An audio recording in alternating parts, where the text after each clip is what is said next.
Auzubillahiminash-shaytanir-rajim. Bismillahir-rahmanir-rahim. Dear students, welcome back to another YouTube lecture series. उम्मीद है बेटा आप सब लोग खैर वाफियत से होंगे। तो आज हम जो है एक लेक्चर सीरीज स्टार्ट करने लगे हैं बेसिक मैथमेटिक्स 1 की algebra and trigonometry by doctor Numan Khalid, और उन तमाम स्टूडेंट्स के लिए जो BScs basic as a minor subject पढ़ रहे हैं मैथमेटिक्स को, और MLT है हमारे पास, RIT अप्लाइड साइकोलॉजी, HND जो भी माइनर सब्जेक्ट जो है वो ले रहे हैं बेसिक मैथमेटिक्स 1 का, ये उनके लिए हम जो है एक सीरीज स्टार्ट करेंगे। हम थारोली हर एक चैप्टर का जो है वो सॉल्यूशन आपको प्रोवाइड करेंगे विद डेफिनेशंस, और जितना उसको हम जो है डीपली लेके जा सकेंगे उसको चलाएंगे। तो फर्स्ट ऑफ ऑल हम चैप्टर नंबर 5 को डिस्कस करने लगे हैं। बहुत ही बेसिक सा काम होगा इसके अंदर, बहुत मुश्किल नहीं है क्योंकि ऑलरेडी हमने कुछ ना कुछ आपके माइंड में बैकअप इसका होगा। 10th क्लास में हमने ये चैप्टर पढ़ा हुआ है। उसकी डेफिनेशन से स्टार्ट करते हैं और देखते हैं कि इसकी टेक्निक्स क्या है और उनको एग्जांपल्स के जरिए समझने की कोशिश करते हैं। तो चलते हैं जी। फर्स्ट ऑफ ऑल जो हमारे पास बेटा इसकी डेफिनेशन है, ठीक है, क्वाड्रेटिक इक्वेशन की, ये क्या होती है पहचान। फर्स्ट ऑफ ऑल अगर हम अल्फाजों में समझें तो सिर्फ इतनी सी है कि इसमें इन्वॉल्व जो वेरिएबल है, क्वाड्रेटिक इक्वेशन ऐसी इक्वेशन होगी जिसमें इन्वॉल्व जो वेरिएबल है उसकी पावर मैक्सिमम 2 होगी। अगर हम उनको अल्फाजों में लिखें तो डेफिनेशन अगर आपसे पूछ ली जाती है तो आपने यूँ डिफाइन कर देनी है कि quadratic equation an equation in which the highest power of the variable, an equation in which the highest power of variable is 2 is known as quadratic equation। ठीक है, तो इसके अगर हम कुछ एग्जांपल्स लिखें तो कुछ यूँ होगी 2x² माइनस 5x प्लस 1 कर लें, जैसे आपको समझ आए, इक्वल्स टू 0 है। ठीक है, 4x² minus 8x equals to 0। Again ये हमारे पास एक क्वाड्रेटिक इक्वेशन है। अगर हम स्टैंडर्ड बात करें, ठीक है, अगर हम स्टैंडर्ड इक्वेशन की बात करें, स्टैंडर्ड क्वाड्रेटिक इक्वेशन की बात करें तो वो बेटा आपके पास होगी ax² plus bx plus c equals to 0। Compare कर लें कि ये जो हमारे पास a है, b है और c है, ये सम कांस्टेंट्स होंगे। ठीक है जी, some constants belongs to r, a, b, c, ये हमारे पास क्या है, रियल नंबर्स होंगे। ये हम इनकी जगह पे यूज़ कर देखेंगे हम इनको और इनको यूटिलाइज करेंगे और जो है इस इक्वेशन के रूट्स फाइंड आउट करेंगे 3 डिफरेंट टेक्निक्स के थ्रू। तो वो हम अभी पढ़ने वाले हैं। तो ABC बिलोंग करेगा रियल नंबर में से, और ये जो हमारे पास इक्वेशन देख लें, 2 है, -5 है, 1 है, 4 है, 8 है, ये हमारे पास दोनों क्वाड्रेटिक इक्वेशन है। एक नोट है सिंपल सा, माइंड में रखिएगा कि ए जो है ABC जो है वो R को बिलोंग करता है। एक नोट है, आपने ध्यान में रखना है कि ए जो है ना बेटा आपके पास वो 0 नहीं हो सकता।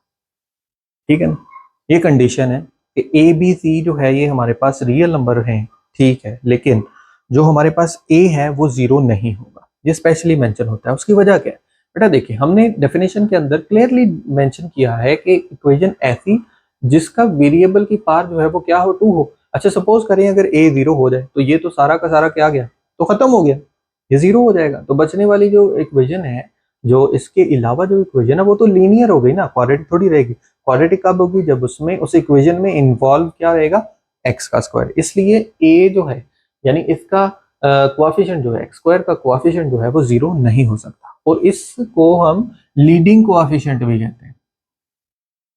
ठीक है, इसको हम लीडिंग कोएफिशिएंट भी इसीलिए कहते हैं कि ये लीड करता है कि भाई अगर ये 0 हो गया तो ये हमारी इक्वेशन क्वाड्रेटिक नहीं रहेगी। तो अच्छा, ये नोट मैं बेसिकली यही लिखने लगा था कि a नॉट इक्वल्स टू 0 क्यों नहीं होना चाहिए, कि ये हमारे पास इक्वेशन जो है वो क्या नहीं रहेगी, क्वाड्रेटिक नहीं रहेगी। अच्छा, अगर इन केस b 0 हो जाए, अच्छा a 0 हो जाए फिर तो हमें समझ आ रही है कि वो इक्वेशन ही उस डेफिनेशन ही हमारी टर्मिनेट हो रही है। But if b equals to 0, ठीक है, तो हमारे पास बचने वाली जो इक्वेशन है, अगर हम स्टैंडर्ड की बात करें, अगर b इक्वल्स टू 0 इसमें पुट करें तो ये सारी टर्म गई ना दूसरी वाली, तो बचा क्या, ax square plus c equals to 0। That means ये भी हमारे पास क्वाड्रेटिक है, क्योंकि ये उस डेफिनेशन को फुलफिल कर रही है कि ऐसी इक्वेशन है जिसमें हाईएस्ट पावर हमारी 2 है, हाईएस्ट पावर 2 है, लेकिन x अगर नहीं होगा तो हम इसको, ये होगी क्वाड्रेटिक ही, लेकिन स्पेसिफिकली हम इसको कहेंगे प्योर क्वाड्रेटिक इक्वेशन। ठीक है जी, बस ये माइंड में रखिएगा। तो अब बात आ जाती है इसकी टेक्निक्स की। ये हमारे पास 3 बेटा बेसिक टेक्निक्स होंगी जिनको हम यूज करेंगे और अपनी इस क्वाड्रेटिक इक्वेशन के रूट्स फाइंड आउट करेंगे। तो वो टेक्निक्स हमारे पास फर्स्ट ऑफ ऑल क्या है जी, कह सकते हैं solution of quadratic equation. To solve the quadratic equation here are 3 techniques to solve quadratic equation या रूट्स फाइंड करने के लिए। सोल्यूशन हमारे पास जो होंगे क्वाड्रेटिक इक्वेशन के, वो हम 3 टेक्निक से यूज फाइंड आउट करेंगे। फर्स्ट ऑफ ऑल है बेटा हमारे पास factorisation, second one is completing square, third one is quadratic formula. ठीक है, ये हमने तीनों जो है वो पढ़े हैं, लेकिन हम इनको अब यहाँ पे जो है थारोली रिवाइज करें। क्वाड्रेटिक फार्मूला, ठीक है जी, ये थर्ड टेक्निक है। फर्स्ट ऑफ ऑल हमारे पास है बेटा फैक्टराइजेशन, ये बहुत बेसिक सी टेक्निक है, हम एक क्वेश्चन के थ्रू समझते हैं। ठीक है जी, चलें एग्जांपल कर लेते हैं। एक छोटी सी एग्जांपल है 3x square plus 4x plus 1। 3x square plus 4x plus 1, ये हमारे पास एक क्वेश्चन है। इसको इसके रूट्स हमने फाइंड आउट करने हैं। अच्छा ये याद रखिएगा, किसी भी इक्वेशन में इन्वॉल्व वेरिएबल की पावर जितनी भी होती है उसके रूट्स उतने ही होते हैं। जैसे कि यहाँ मैक्सिमम 2 है, तो इसकी पावर, इसके रूट्स भी कितने होंगे, 2 होंगे। अब आते हैं मेथड की तरफ कि फैक्टराइजेशन जो है ये टेक्निक हम जो है कैसे जो है स्टेप बाय स्टेप करेंगे और हमारे जो रूट्स हैं वो निकल आएंगे, सोल्यूशन सेट जो है वो बन जाएगा। फर्स्ट ऑफ ऑल आपने क्या करना है, एक्स स्क्वायर के साथ जो कोएफिशिएंट लगा हुआ है वो यानी a, और जो कांस्टेंट होता है c यानी यहाँ पे क्या है 1, इन दोनों को आपने बेटा मल्टीप्लाई कर लेना। मल्टीप्लाई किया तो क्या बनना है, 3 बनना है। ठीक है, अब एक ऐसा पेयर ढूंढना है आपने जिनको मल्टीप्लाई करें तो 3 बने, और उसी पेयर को अगर प्लस और माइनस करें तो आपका ये वाला कोएफिशिएंट बनना चाहिए, x का कोएफिशिएंट बनना चाहिए। मैं फिर से दोहराता हूँ कि आपने a और c इस इक्वेशन में जो भी होंगे, रियल नंबर जो भी यूज करेगा, यहाँ पे उसने 3 और 1 यूज किया, इन दोनों को बेटा कर लो मल्टीप्लाई। जब ये मल्टीप्लाई होके जो नंबर बन जाए, आपने फिर एक ऐसा पेयर ढूंढना है जिसको मल्टीप्लाई करें तो ये नंबर बनना चाहिए, और उसी पेयर को प्लस और माइनस करें तो 4 बने, जस्ट लाइक दैट। मैं सपोज करता हूँ, फर्स्ट ऑफ ऑल देखें, मैं इन दोनों को मल्टीप्लाई करूं तो 3 बनता है, डेफिनेटली बनता है। क्या मैं इनको अगर प्लस या माइनस कुछ इस तरह अपनी मर्जी से प्लस या माइनस करूं तो क्या ये 4 बनाता है? ठीक है, यानी मुझे पता चला कि मैं अगर इसी पेयर को मल्टीप्लाई करूं तो 3, और इसी पेयर को अगर आपस में प्लस करूं तो 4 बन रहा है। तो वही पेयर आपने यूज करना है बेटा इस x को जो है वो कह लें कि तोड़ने के लिए। किस तरह से, ये मेथड है बेटा, मेथड को आपने फॉलो करना है। सोल्यूशन में क्या करना है, जो पेयर आपको मिल गया उस पेयर के अकॉर्डिंगली आपने इसको जो है वो 2 पार्ट्स में डिवाइड कर लेना है। जैसे कि यहाँ पे 3x प्लस x, देखिए 3 एंड 1 था ना, 3 एंड 1 इनको प्लस करें तो 4 बन रहा है। 3 एंड 1 हमारे पास ये लाइक टर्म्स हैं, दोनों को प्लस करें तो आंसर 4 आता है, प्लस 1 इक्वल टू 0। इनको नहीं छेड़ना आपने, इनको मल्टीप्लाई करके आपने वो एक एलिमेंट लिया था, जैसे ये, इनको नहीं छेड़ना आपने, सिर्फ ये जो टर्म होगी, सेकंड जो टर्म होगी x की के साथ जो कोएफिशिएंट होगा उसको आपने जो है वो 2 हिस्सों में किस तरह से डिस्ट्रीब्यूट करना है, जो मैंने आपको मेथड बताया है। ठीक है, ये वो पेयर है जो दोनों काम कर रहा है, मल्टीप्लाई करने पे नंबर भी दे रहा है और सम करने पे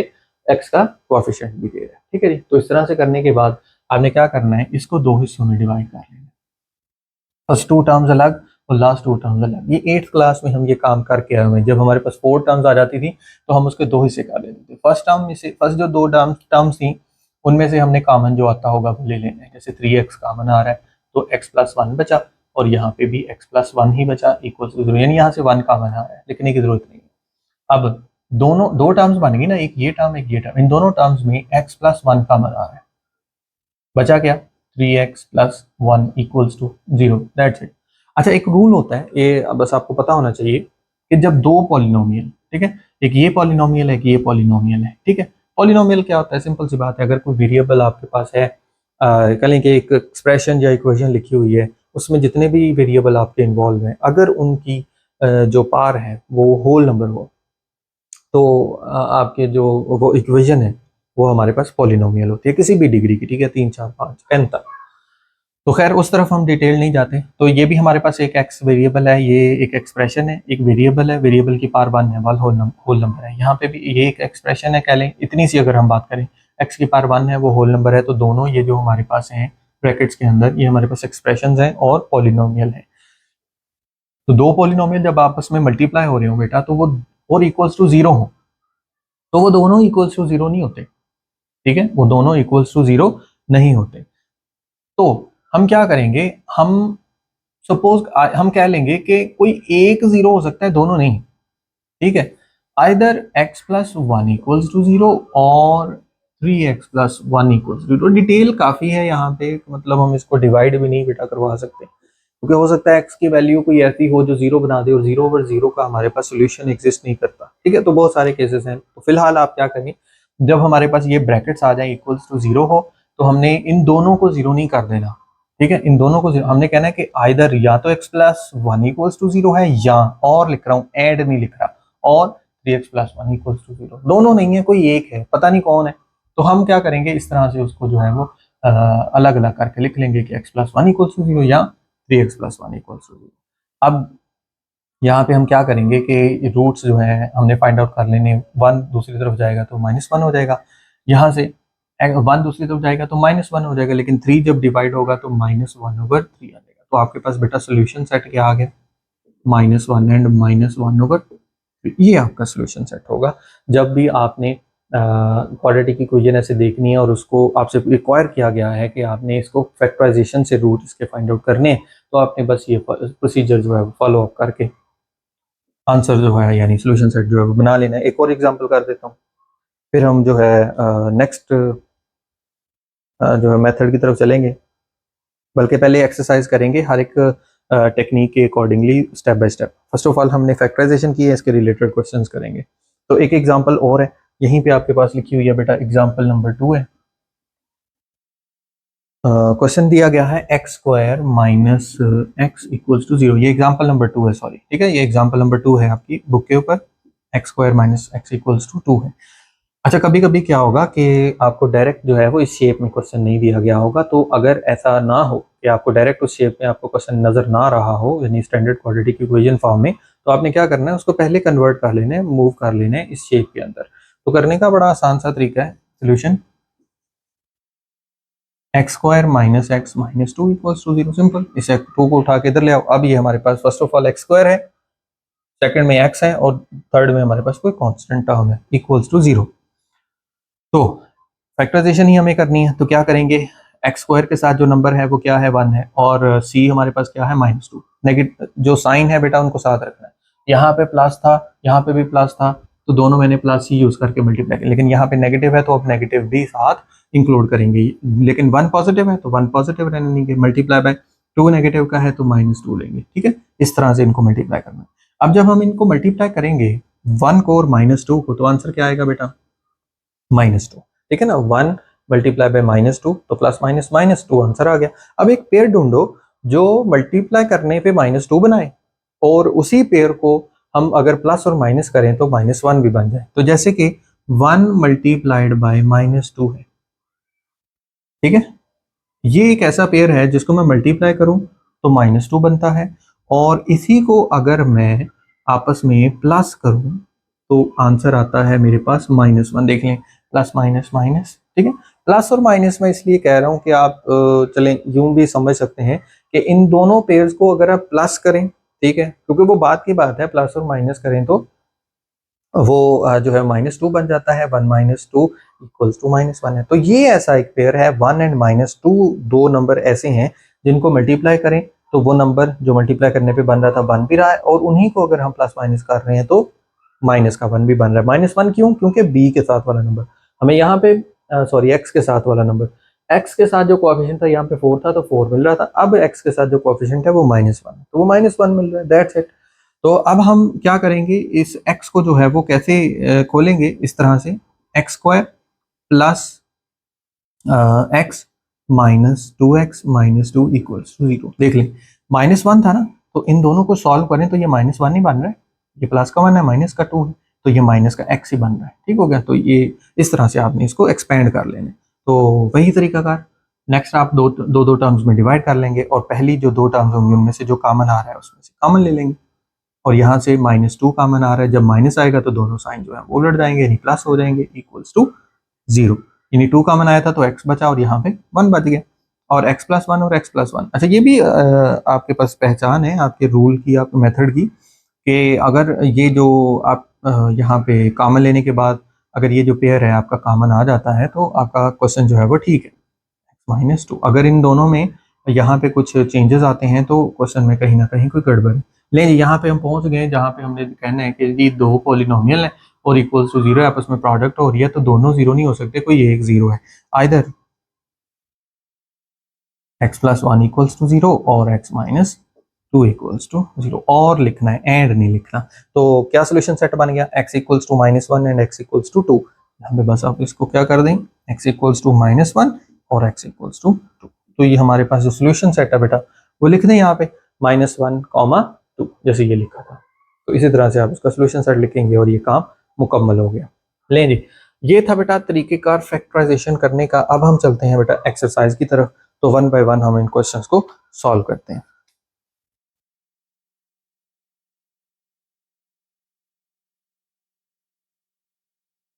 जी, आपके पास एक्सरसाइज 5.1 उसका क्वेश्चन नंबर 1 दिया गया है, solve the following equations by factorisation. First equation दी गई है x² - x - 20।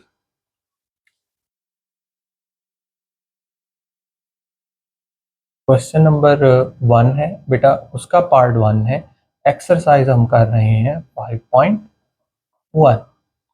लें सोल्यूशन करते हैं, बहुत आसान है, प्रोसीजर फॉलो करेंगे सिंपल। यहाँ पे x² के साथ जो कोएफिशिएंट है 1 है और c हमारे पास है 20। इन दोनों को हम करते हैं मल्टीप्लाई।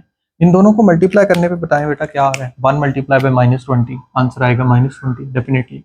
अब कोई ऐसा एक पेयर ढूंढो जिनको मल्टीप्लाई करें तो -20 बने, और उसी पेयर को अगर प्लस और माइनस करें तो माइनस का 1 बनना चाहिए। तो जैसे कि मेरे माइंड में एक नंबर आ रहा है 5 मल्टीप्लाई बाय 4, 5 मल्टीप्लाई बाय 4, तो क्या आंसर आ रहा है बेटा 20 आ रहा है, लेकिन मुझे चाहिए माइनस का 20। ठीक है, तो इनमें से किसी एक नंबर के साथ मैं माइनस लगा देता हूँ। ठीक है, इन नंबर में से किसी एक के साथ मैं माइनस लगा देता हूँ।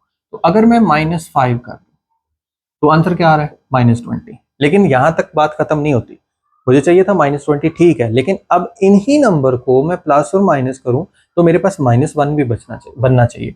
-5 + 4 इक्वल्स टू क्या बन रहा है -1। That's it. बात समझ आ रही है, ये पेयर जो है स्पेसिफिक दोनों काम कर रहा है, मल्टीप्लाई करने पे माइनस का 20 भी बना रहा है और यही पेयर प्लस और माइनस करने पे माइनस का 1 भी बना रहा है। ठीक है, अच्छा एक और भी बात है, ऐसा नहीं है कि कोई और इसका पेयर नहीं बनेगा, जैसे कि 10 × 2 हमारे पास कितना होता है बेटा 20 होता है, लेकिन इस पेयर का एक काम तो चलो ठीक है, मैं -10 लगा देता हूँ, 2 लगा देता हूँ, माइनस का 20 आ गया, लेकिन क्या किसी तरह से पॉसिबल है कि मैं यहाँ पे कोई साइन लगाऊं, ये नहीं चेंज करना, क्योंकि -10 अब फिक्स हो चुका है। -10 2 ये दोनों मिलके -20 बना रहे हैं और इन्हीं को जो है वो ये -1 भी बना रहे हैं। ठीक है, तो माइनस यहाँ पे मैं चाहे प्लस लगाऊं, आंसर क्या आएगा -8, या मैं माइनस लगाऊं तो आंसर क्या आएगा -12। लेकिन किसी भी सूरत में इन दोनों को सॉल्व करने पे मेरा -1 नहीं बनेगा। तो यहाँ पे सीखने की बात आपके लिए ये है, जो जिनके माइंड में ये अब मेथड नहीं है, वो ये कि जब इन दो को मल्टीप्लाई करने पे जो नंबर बनेगा उसके पेयर काफी सारे बन जाएंगे। 10 2s आर हमारे पास 20 है, 5 4s आर आपके पास 20 है, ठीक है, 4 5s आर चलें की बात है, तो वो दो पेयर बन रहे हैं, लेकिन दोनों में से दूसरी वाली शर्त कौन पूरी कर रहा है, ये एक काम तो कर रहा है, लेकिन एक काम तो कर रहा है, मल्टीप्लाई करने पे -20 तो बना रहा है, लेकिन प्लस और माइनस करने पे किसी भी तरह से -1 नहीं बना रहा। तो इसलिए आपने ये ध्यान में रखना है कि जो पेयर एक आपकी कंडीशन पूरी करे, दूसरी भी वो फुलफिल करेगा, तो ही वो हम एक्सपेंड करेंगे इस -1 को, यानी x के कोएफिशिएंट को। तो 5 और 4 ये दोनों काम कर रहे हैं, तो आपने क्या करना है बेटा, x² as it is, -x को बस आपने एक्सपेंड करना है। कैसे करना है, माइनस या प्लस का 4x माइनस का, आगे पीछे लिख सकते हैं, ठीक है, कोई फर्क नहीं पड़ता, इक्वल्स टू 0। ये देख लें, इन दोनों को सॉल्व करने पे -1 बन रहा है। 5 का -1 है और 4 प्लस का 1 है, सॉरी 4 जो है वो प्लस है, 5 जो है वो माइनस है, तो इन दोनों को करेंगे तो -1 बन रहा है। That's it. अब वही पुराना तरीका, x कॉमन लें फर्स्ट 2 एलिमेंट टर्म्स में से, और बचा क्या, x प्लस 4, -5 कॉमन लें तो x प्लस 4, ठीक है, इक्वल्स टू 0। माइनस का 5 ले रहा हूँ तो साइन उलट जाएंगे। तो देख लें हमारे पास जो ये बचा है ब्रैकेट्स के अंदर वो सेम है, तो यहाँ पे हम x प्लस 4 भी कॉमन ले सकते हैं, और x माइनस 5 इक्वल्स टू क्या होगा, 0। Again either x plus 1 equal 4 equals to 0 और x माइनस 5 इक्वल्स टू 0, और x इक्वल्स टू क्या आया, -4, और x इक्वल्स टू क्या 5। सोल्यूशन सेट बताएं बेटा क्या है, -4 एंड दैट्स इट। तो ये है जी आपका सोल्यूशन सेट, बहुत आसान है, आपने बस प्रोसीजर को फॉलो करना है और आपके लिए मुश्किल नहीं होगा। तो थोड़ी स्पेस बनाते हैं, नेक्स्ट क्वेश्चन को करते हैं जी। नेक्स्ट हमारे पास क्वेश्चन नंबर 2 है बेटा, दिया हुआ x² plus x equals to 42। तो आपने देखा यहाँ पे कि ये हमारे पास अभी स्टैंडर्ड फॉर्म में नहीं है, तो इसको कन्वर्ट कर लें सोल्यूशन में, x² plus x minus 42 equals to 0, that's it. अब क्या है यहाँ पे हमारे पास 1 और 42 माइनस का है, तो दोनों को मल्टीप्लाई करेंगे तो हमारे पास मल्टीप्लाई करने में माइनस का 42 आ जाएगा। अब हमें एक ऐसा पेयर ढूंढना है जिनको मल्टीप्लाई करें तो 42 बने, और उन्हीं को प्लस और माइनस करें तो प्लस का 1 बना है। तो 7 एंड 6 ये हमारे पास 42 बना रहे हैं मल्टीप्लाई होने पे, लेकिन हमें माइनस का 42 चाहिए। माइनस का 42 बनाना है, लेकिन दूसरी तरफ जरा गौर करिएगा, इसी पेयर को हमने प्लस और माइनस करना है, और आंसर हमें प्लस का 1 चाहिए, ठीक है।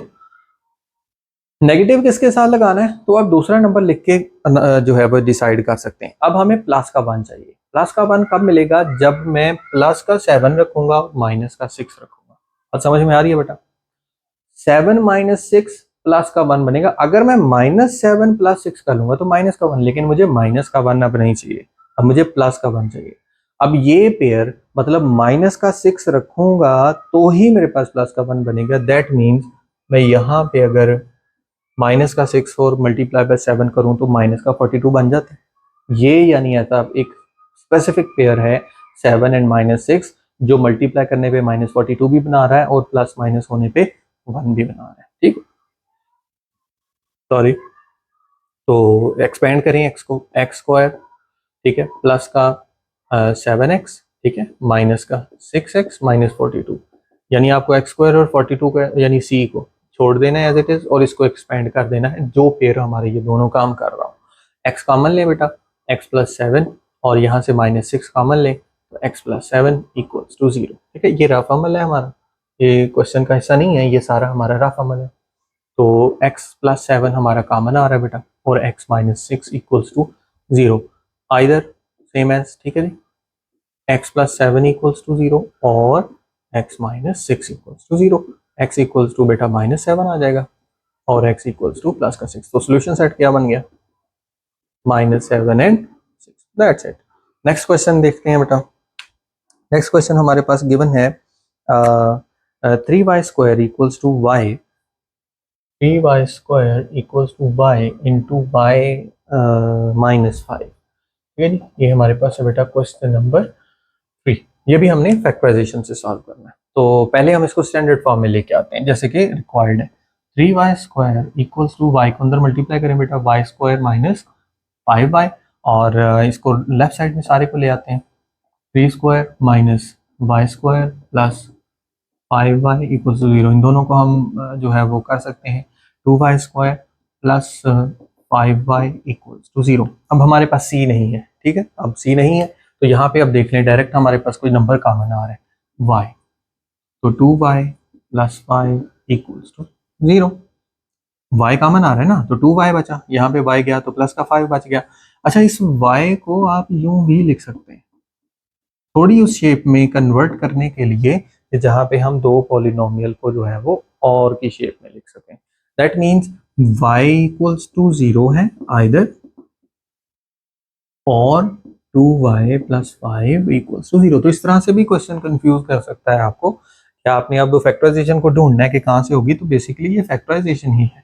ठीक है, ये तो पेयर बनाने के लिए हम जो है ये मेथड जो है वो फॉलो करते हैं। जब c नहीं है तो आपने डायरेक्ट इसको फॉलो कर लेना है एज इट इज। तो y इक्वल्स टू 0 तो ठीक है। अब y इक्वल्स टू -5/2, 5 उधर गया, माइनस का 5, 2 डिवाइड होगा तो -5/2। तो सोल्यूशन सेट क्या बन गया बेटा, बहुत आसान था, 0 -5/2।